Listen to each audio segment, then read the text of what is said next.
3. Oke. Assalamualaikum warahmatullahi wabarakatuh. Kami dari kelompok 1 akan mendiskusikan tentang hasil dari diskusi kami tentang evaluasi program BK. Di sini kami beranggotakan 4 orang. Yang pertama saya sendiri, Ana Laila Rahmawati, yang kedua Aida Wis, yang ketiga Erste Cahaya Fitri, dan yang keempatnya Putri Persita. Selanjutnya ini saya akan sedikit membahas, presentasikan hasil diskusi kami tentang pengertian evaluasi program BK.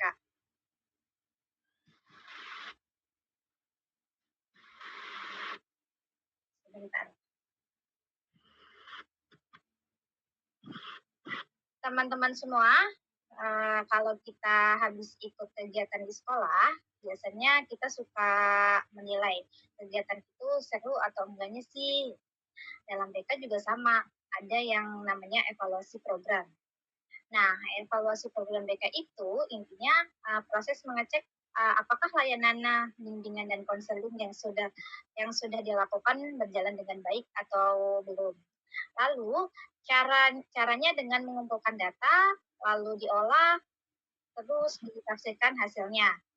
Tujuan dari evaluasi program BK ini ada 3, efektivitas, efisiensi, dan relevansi. Yang pertama itu efektivitas, apakah layanan BK benar-benar bermanfaat bagi siswa.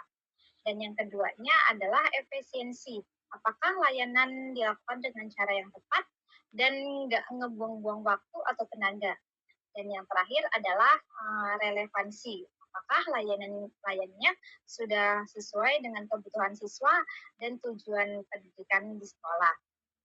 Jadi gambarannya, evaluasi program BK itu seperti cek kesehatan, kita lihat mana yang sudah bagus dan mana yang harus diperbaiki. Selanjutnya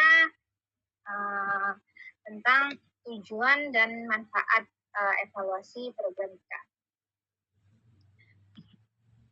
Evaluasi dilakukan untuk memastikan layanan BK berjalan sesuai dengan arah yang diinginkan. Artinya, dengan evaluasi kita bisa tahu apakah kegiatan BK sudah sesuai dengan rencana, tujuan pendidikan, dan kebutuhan siswa. Manfaat evaluasi program BK, di sini evaluasi memberikan keuntungan bagi semua pihak, diperbaiki dan ditingkatkan. Untuk yang pertama itu, yang pertama ini keuntungannya untuk guru BK sendiri. Untuk guru BK ini bisa tahu apa yang perlu diperbaiki dan ditingkatkan. Dan yang kedua itu bagi siswa sendiri. Untuk bagi siswa ini, si siswa dapat mendapatkan layanan yang lebih sesuai dengan kebutuhan mereka. Lalu bagi sekolahan, untuk sekolahnya ini manfaatnya bisa memastikan program BK mendukung tercapainya tujuan pendidikan. Dan keuntungan yang keempatnya ini bagi orang tua. Jadi orang tua lebih yakin bahwa anaknya mendapatkan pendampingan yang tepat. Jadi tujuan utama evaluasi itu biar program nggak melenceng, tapi on track. Sedangkan manfaatnya semua pihak dapat diuntungkan, baik guru, siswa, sekolah, maupun orang tua. Dan sudah tadi saya jelaskan sedikit. Dan untuk slide berikutnya adalah tentang prinsip evaluasi BK. Di sini untuk poin yang pertama itu ada objektif dan sistematis. Dilakukan berdasarkan data atau asumsi. Adalah jelas, mengumpulkan data, mengolah, menilai. Jadi hasil evaluasi bisa dipercaya, bukan sekadar opini. Dan yang kedua, objektif dan accountable. Satu, semua aspek layanan BK, tidak hanya satu bagian saja.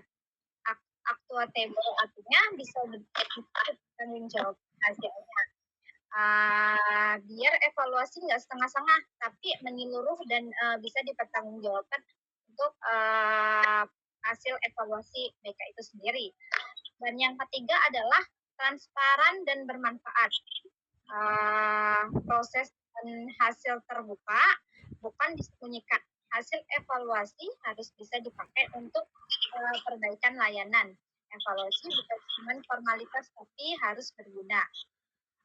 Yang keempat ini untuk yang terakhir adalah berkesinambungan, dilakukan terus-menerus dan bukan sekali lalu berhenti, supaya layanan BK selalu update dengan kebutuhan siswa.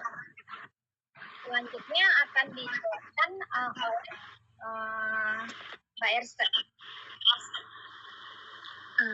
Ya, selanjutnya itu ada ruang lingkup dan tahapan BK.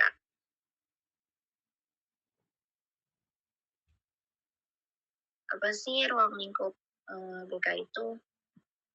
Nah, mengenai ruang lingkup BK itu adalah evaluasi dalam program BK tidak hanya menilai hasil akhir, tapi juga mencakup seluruh aspek program, yaitu ruang lingkup. Nah, ruang lingkup itu mencakup semua komponen, mulai dari perencanaan, pelaksanaan, hasil, sarana, dan konselor. Nah, dari perencanaan program ini apa sih? Yaitu kesesuaian tujuan dengan kebutuhan siswa, relevansi program dengan visi dan misinya sekolah, lalu ketersediaan juga tenaga konselor dan sarana pendukung. Yang kedua itu ada pelaksanaan layanan BK. Di sini adalah cara layanan yang diberikan atau metode serta teknik konseling yang digunakan gitu. Seperti misalnya layanan individu, kelompok, atau klasikal. Dan keterlibatan antara siswa dan layanannya juga. Serta ketepatan waktu dan jadwal layanan. Nah, yang ketiga ini ada hasil layanan BK. Hasilnya ini berupa perubahan perilaku, sikap, dan keterampilan siswa, serta tingkat kepuasan siswa terhadap layanan yang kita berikan. Dampaknya terhadap perkembangan pribadi, sosial, belajar, dan karir siswa. Lalu yang keempat itu ada sarana dan prasarana. Sarana dan prasarana ini adalah ketersediaannya seperti ruangan BK, media, dan alat evaluasi, serta pemanfaatan teknologi dalam layanan, misalnya adanya konseling online gitu melalui Google Meet atau Zoom Meeting. Dan yang kelima adalah kinerja konselor. Kinerja konselor ini sangat penting karena konselor yang dibutuhkan itu adalah konselor yang kompetensi dan profesional, serta etika konselor yang baik. Kemampuan konselor juga mampu menjalin hubungan dengan siswa, guru, bahkan dengan orang tua siswa. Lalu ada tahapan konseling, tahapan evaluasi. Nah, tahapan ini adalah langkah-langkah sistematis dari perencanaan tindak lanjut sampai tindak lanjut. Nah, evaluasi ini dilakukan secara sistematis melalui beberapa tahap. Contohnya seperti perencanaan evaluasi.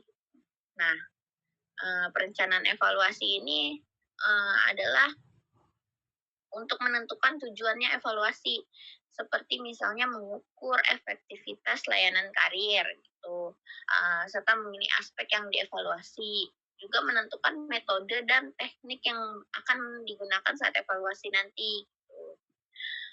Yang kedua ada pengumpulan data. Pengumpulan data ini bisa menggunakan tes ataupun non-tes. Tes itu seperti tes minat bakat, tes kepribadian, atau intelijensi.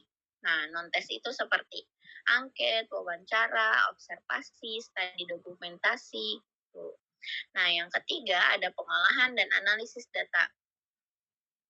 Mengolah data kuantitatif, angka atau statistis. Nah, ada juga yang mengolah serta menganalisis data kualitatif secara narasi atau catatan observasi.